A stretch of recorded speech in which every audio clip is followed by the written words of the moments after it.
One of three things is going to happen tonight. We're going to make fun of JT Wistersill and the Utah Utes for breaking the rules. We'll talk about Texas Tech being our new overlords in the Big 12. We'll also talk about the mullet himself, Mike Gundy. He's out. This is the Big 12 squad. You're talking ball with the Big 12 squad. From Oklahoma State to Utah, from Kansas State to BYU, from Houston to Texas Tech, it's the local experts of the Locked On Podcast Network bringing you scoops, breakdowns, and the most comprehensive preview of the upcoming Big 12 weekend. Buckle up. It's the Big 12 squad, and we have a seat for you. No hurt feelings and thin skin allowed. Squad up. You're part of the Big 12 squad. Welcome into the Big 12 squad, everybody. I'm Jake Hatch, host of Locked On Cougars, covering the BYU Cougars. Next to me is the other guy who hosts the other Cougars show. That's Parker Ainsworth of Locked On Cougs. Next to him is Cody Stovall, who is lamenting the fact that his head coach is out of a job right now. Christian Rau from Locked On Kansas State. That's a great old school hat we got going on from Christian right now. Kevin Borba, my arch nemesis this week from the Colorado Buffaloes, Locked On Buffs. Nick Maravitz of Locked On Cyclones, just below that. Derek Johnson, Locked On Jayhawks. Mountaineer Paul from Locked On West Virginia, and then some guy named JT Wistersill, but nobody cares about him. That's okay. All right. So, everybody, Mike Gundy is officially out of a job. Who would have thought that after 20 plus years in Stillwater, he is no longer a member of the Big 12?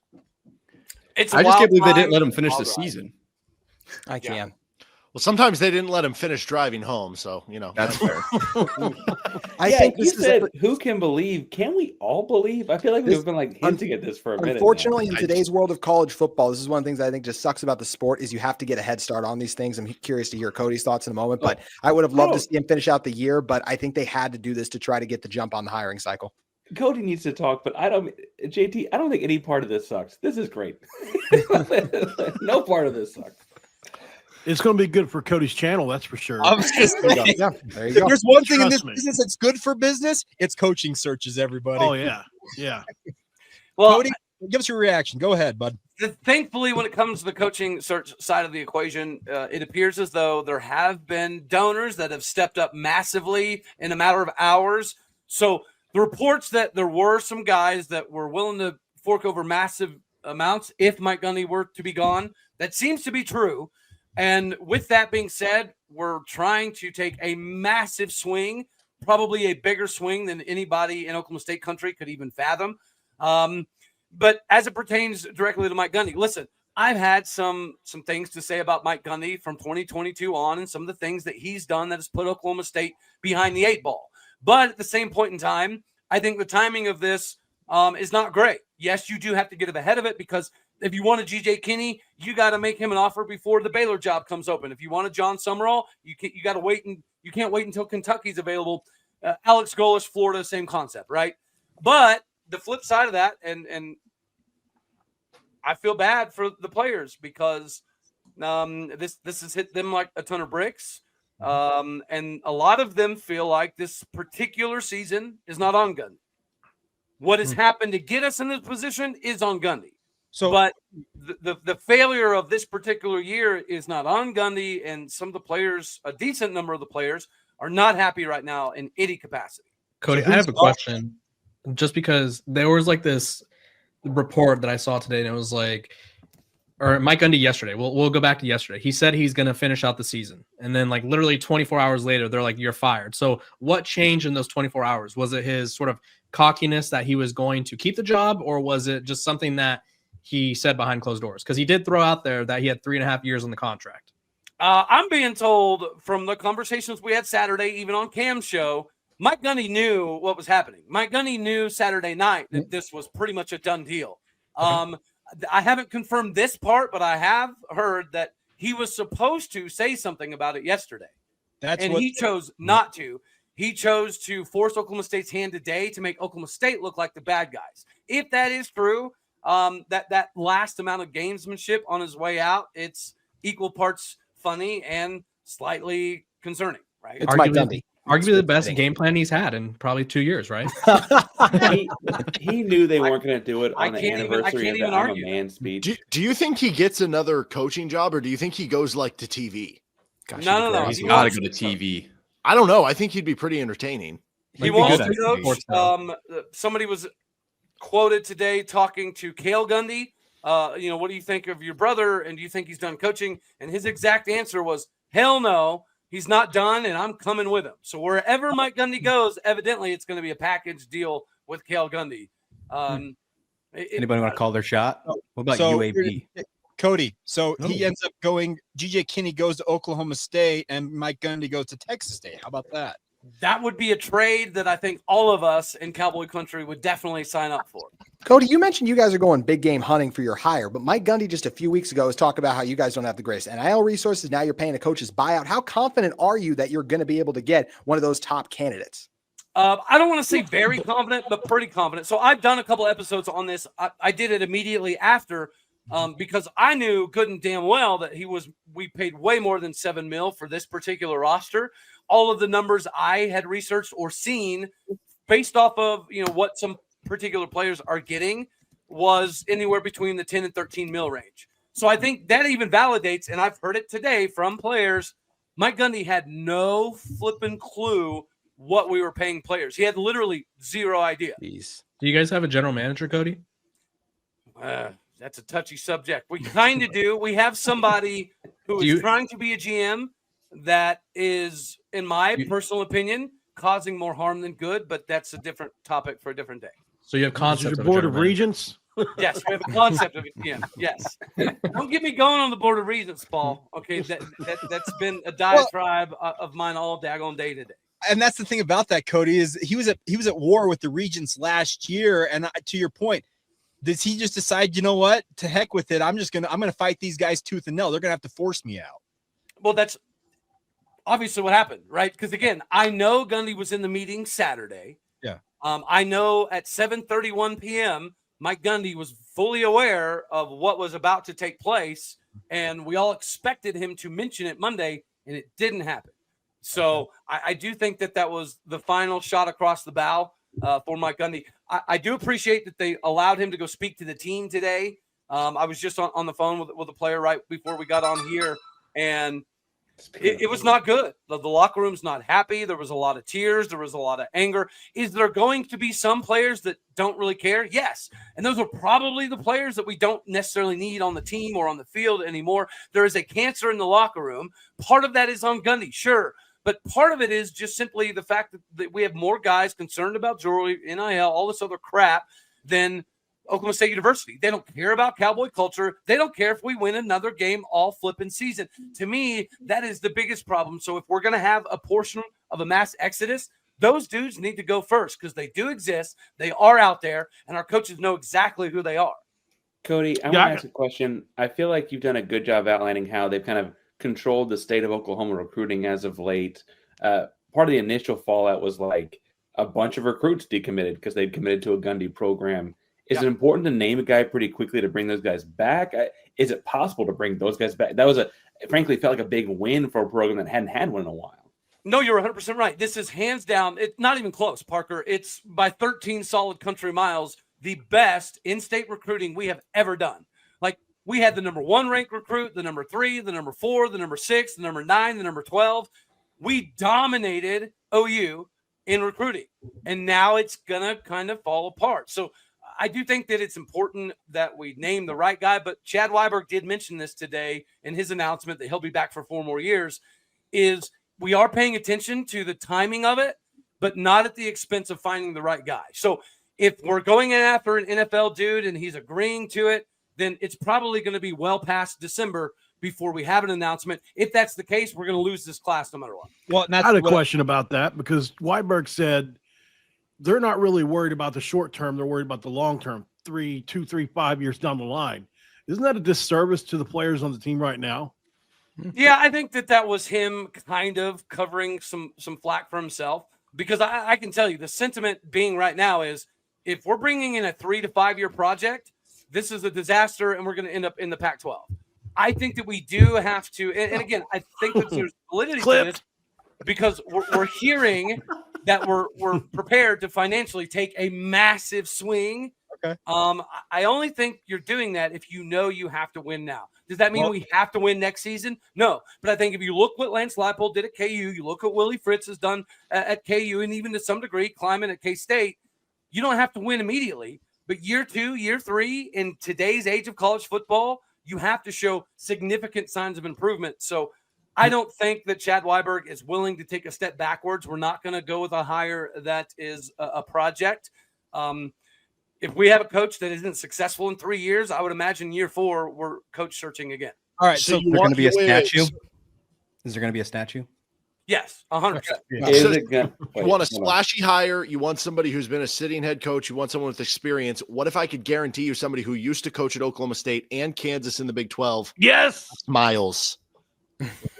Oh, gosh. Offensive coordinator Charlie I'll put it Weiss. to you this way. When Mike Gundy got the job in 05, the first thing he did was kick 25 players off the team because Les Miles ran a pretty loosey-goosey ship in Stillwater, America. We don't have time for loosey-goosey anymore. If we can't drive down the road with a couple beers 1,000 times anymore, then we can't handle loosey-goosey no more either. Okay, so Cody, I'm just saying from the BYU perspective, I wish you the best of luck in trying to find your Kevin Young. That sounds like something they're trying to do in Stillwater. All right, coming up next, JT's favorite subject, acknowledging that Texas Tech is better than Utah. No. Today's show is brought to you by our friends over at DoorDash. Now, who delivered this week in the Big 12? We're giving it to Texas Tech quarterback Will Hammond. There's no doubt about that. He obviously had the big game coming off the bench to lead the Texas Tech Red Raiders to the big win over the Utah Utes. Absolutely electric performance. Big 12 player and freshman of the week. And if you've been watching week after week, Texas Tech looks like they're the class of the Big 12. They are absolutely on a streak. And just like Will Hammond delivered for Texas Tech, DoorDash delivers on your Saturdays with DoorDash Streaks. Every Saturday you order, you can stack it up all season long and save up to $250, including $100 in DoorDash credits. Order this Saturday. Keep the streak alive. Fuel your game day only with DoorDash. Terms apply. The promo period runs through 11/18. Today's show is also brought to you by our friends over at FanDuel. The NFL season is here. It's time to get in on the action. They have a can't-miss offer for you as a new customer. You bet just $5, and if your bet wins, you get $300 in bonus bets to use across the app. Best part about FanDuel is it fits however you like to bet. Player props, the same game parlay, whether you like to do live action, you want to do over-unders, no matter how you like to bet, they've got options for you guys to make every game more exciting, whether you're watching your favorite team or just keeping an eye on your fantasy lineup. It's quick, it's easy, and it's the best way to add a little more energy to your Sunday. So you're ready to play? Download the FanDuel app today by visiting FanDuel.com to get started. That's FanDuel.com to place your first $5 bet and cash it in with our friends over at FanDuel. All right, JT Wistersill, it is your time to lament the fact your Utah Utes have to bow down to the Texas Tech Red Raiders. Ready? No, I don't want to. I don't want to.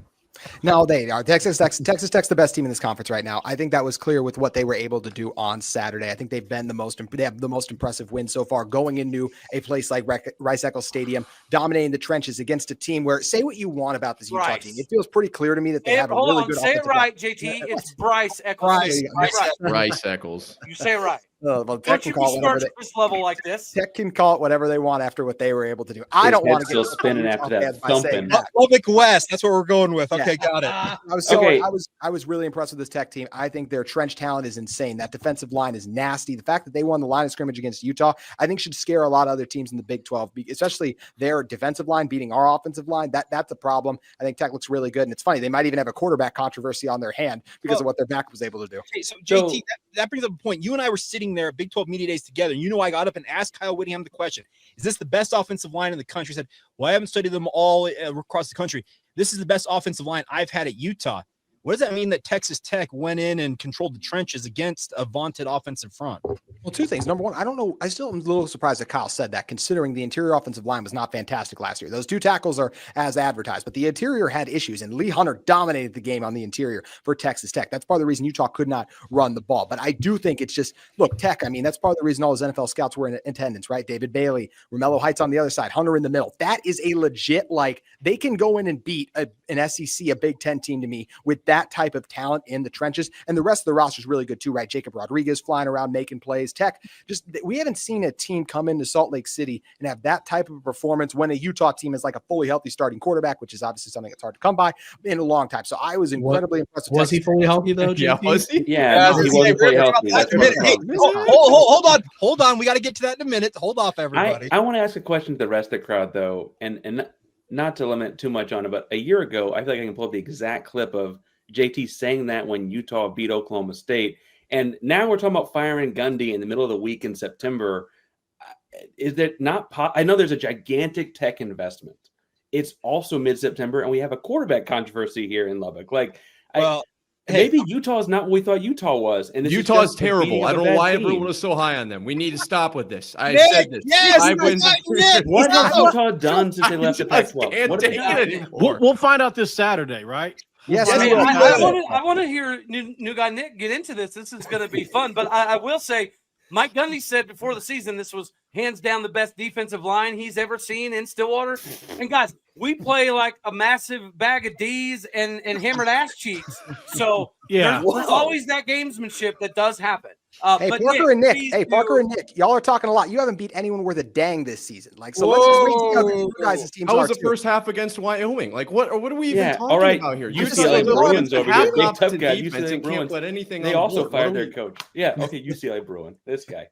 That was your big one to start the year. It was Utah. I have no Utah's overrated. Utah. We don't know anything about a lot of these teams in this conference because I don't see many impressive wins overall. Yeah, but we saw Utah not being good. We know a lot about Kansas State, okay? We know that Manny is better than Xavier. Probably too much about Kansas State. Probably too much about them and their familial issues. Yeah. JT, question though. Yeah. If let's just talk about the quarterback situation for Texas Tech because you saw it firsthand. Baron Morton, the game was like in hand for you guys. Like it was very much attainable to win when Baron Morton was in. Then they put Will Hammond in and they scored, I think it was like 24 fourth quarter points. 21 on Do you think do you think Texas Tech has a quarterback dilemma problem or they're going to go back to Baron Morton who's spending his millions of NIL in hunting land? I think they found lightning in a bottle, and I don't think he will be able to replicate that being Hammond. I think he caught a worn-down Utah defense. I think JT. What?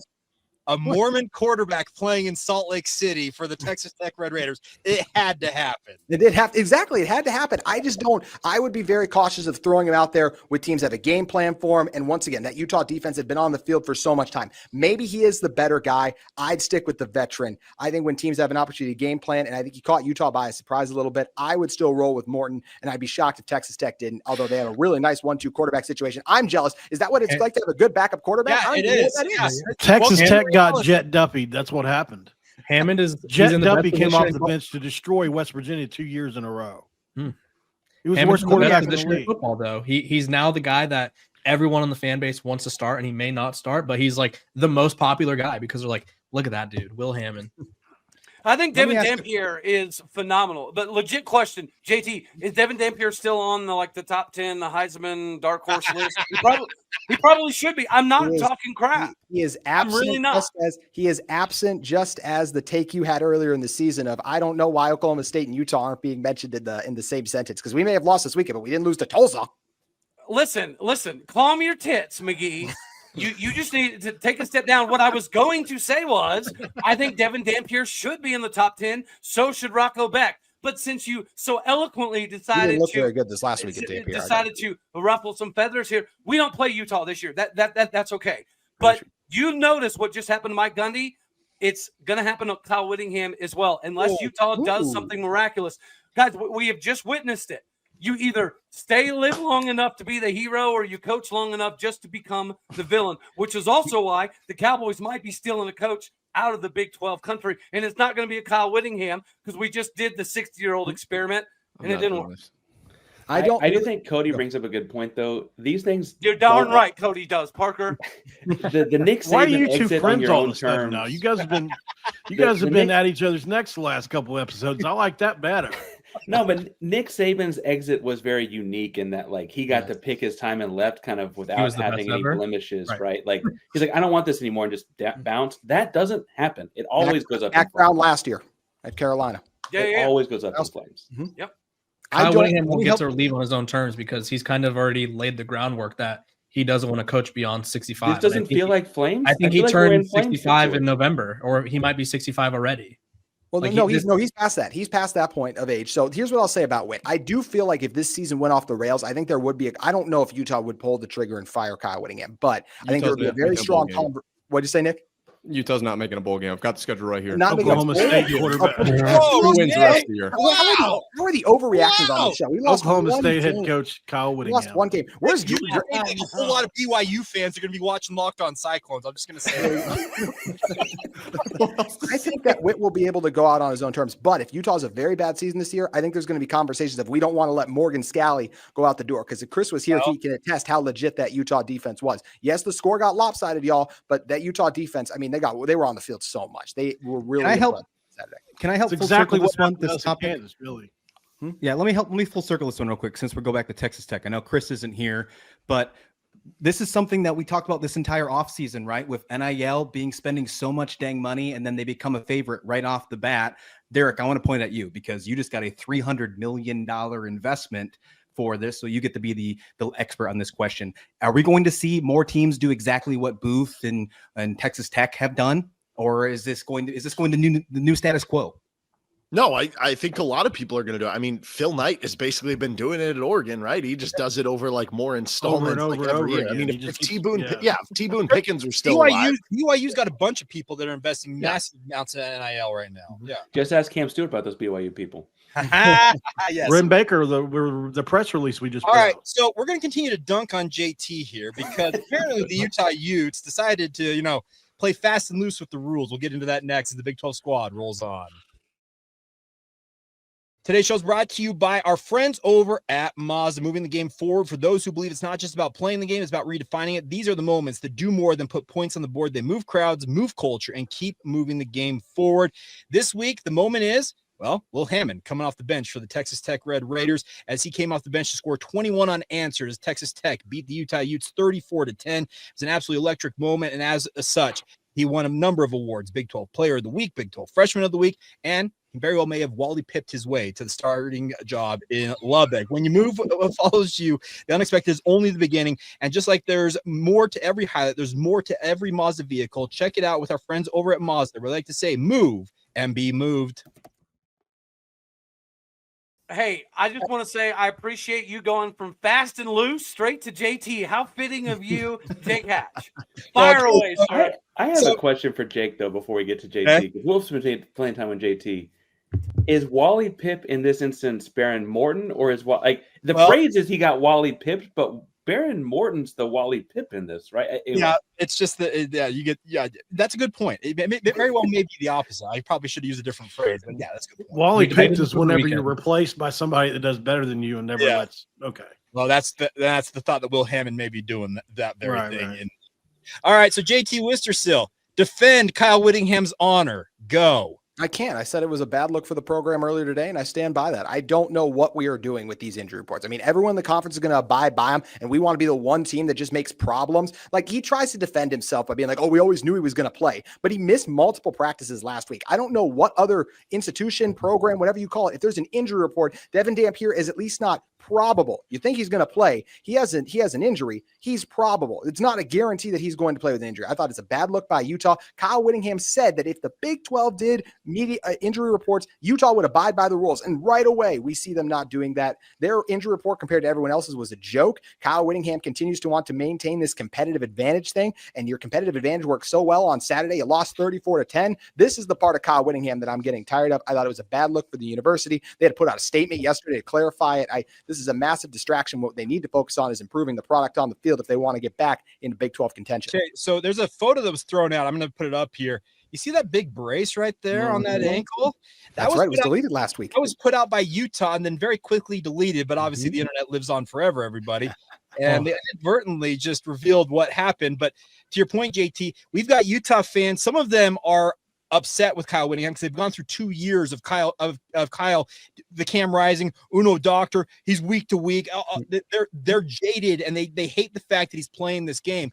There's other ones who say that he abided by the letter of the law, albeit it says literally in the rules that the spirit of the law is to make sure that you update these reports, as you mentioned. So where does everybody else come down on this? Because I think that Kyle Whittingham, he's trying to game the system, and I think the conference slapped his hand.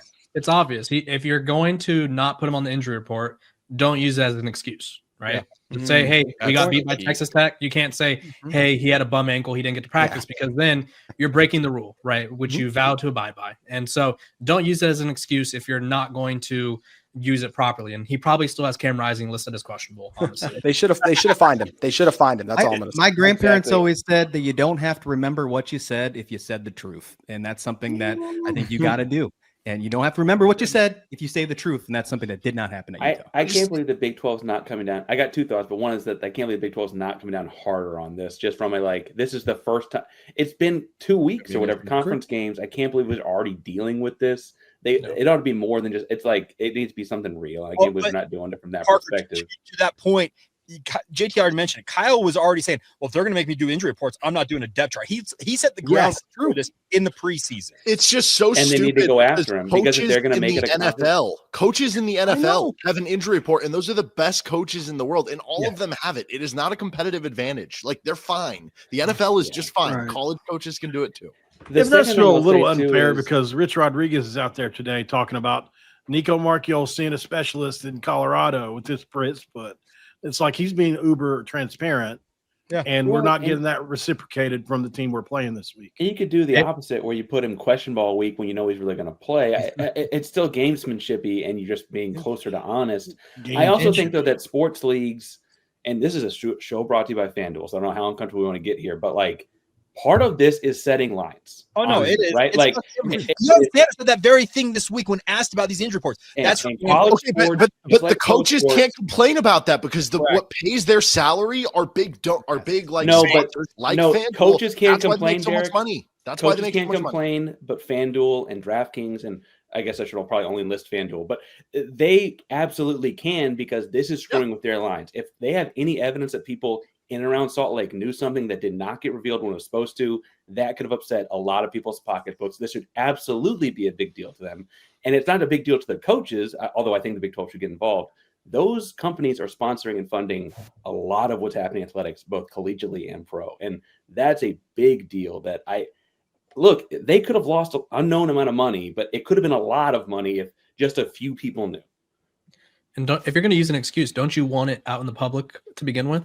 So if you do, you can be like Mountaineer Paul just said, Rich Rod, obviously I'm not trying to pick on you guys, but if you guys lose and it's okay, we're without our starting quarterback. He's been in Colorado for the whole week. And but to your point, for him to come out on Monday and say, oh, by the way, he was injured, it sounds like even more of an excuse to use it Monday after you got your tails kicked by the Red Raiders. Because that could also impact their playoff sort of standing, right? Had the playoff committee known before, hey, Devin Dampier is injured, and Utah got their ass kicked, but hey, Devin Dampier was injured, and then they went out. It's okay, well, their one loss, he was injured, right? They would have factored that in because we've seen them factor in injuries to the quarterback before. Just ask Florida State. Nick, what do you say? I think you have to be considered for the. You have to win a lot of games to be considered for the college football playoffs. So I don't think Utah's got to worry about that. When it comes to the injury report thing,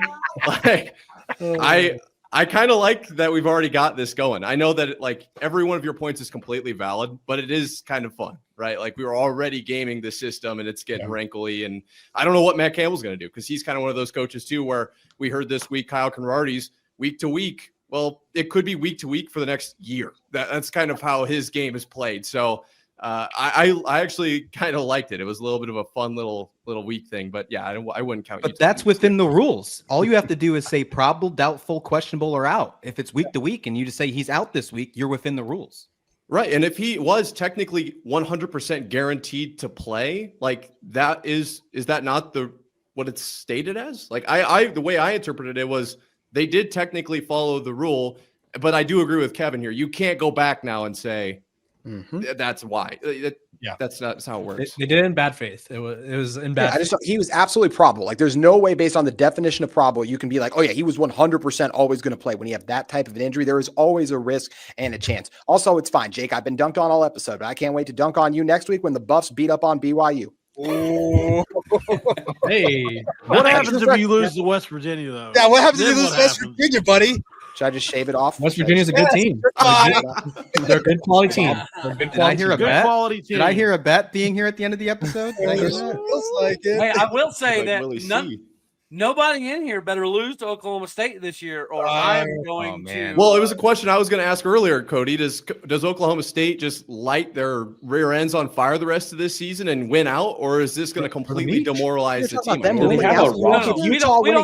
don't think we have enough talent or schematic abilities in coaching to do that. But mark my word, we're going to beat somebody. We're going to upset somebody, and we're going to somebody. Christian There is a higher likelihood that Oklahoma State wins every game the rest of the season than Utah makes a bowl game. Okay. Their offensive line, it was a 10-3 game in the fourth quarter. Y'all are crazy for a quarterback with a bad ankle. Not changing my mind loaded here. Texas Tech team. They had one bad performance. It was the 16th ranked team in the country. We're just out crazy talk, Nick. I hope we get to see. I wish we could see all this. JT unleashed the beast that is Nick Maravets. I cannot believe this is happening. Yeah. JT, I look forward to you trying to dunk on me next week, but we'll dunk on you for sure. We'll talk that. You can't jump that high. When does new guy Nick get to lose his new guy? Does he have to be in the league as long as Gundy? Yeah, it'll always be new guy Nick. I'm sorry. New guy Nick. That's just the nickname. That's just He just started. He just started like yesterday. All right, everybody. Well, thank you to everybody for tuning in. That is Parker Ainsworth next to me, Locked On Cougs, covering the Houston Cougars. Cody Stovall's in the middle of a coaching search with Locked On Oklahoma State. Christian Raul, I don't know what Kansas State's doing over here, but they'll figure it out as they go along. They don't either. Kevin Moore from Locked On Buffs. He and I are mortal enemies, as I mentioned this week. Nick Maravitz from Locked On Cyclones. Right below me, next to him, Derek Johnson from Locked On Jayhawks Mountaineer. Paul from Locked On West Virginia. And, of course, JT was still Where are Drake and Cam? Of Locked On Utes. Who the heck knows? I got asked like 10 minutes before this thing started to host it. So, as always, thank you to everyone for tuning in. I'm Jake Hatch, host of Locked On BYU Cougars. And until next week, this has been the Big 12 Squad.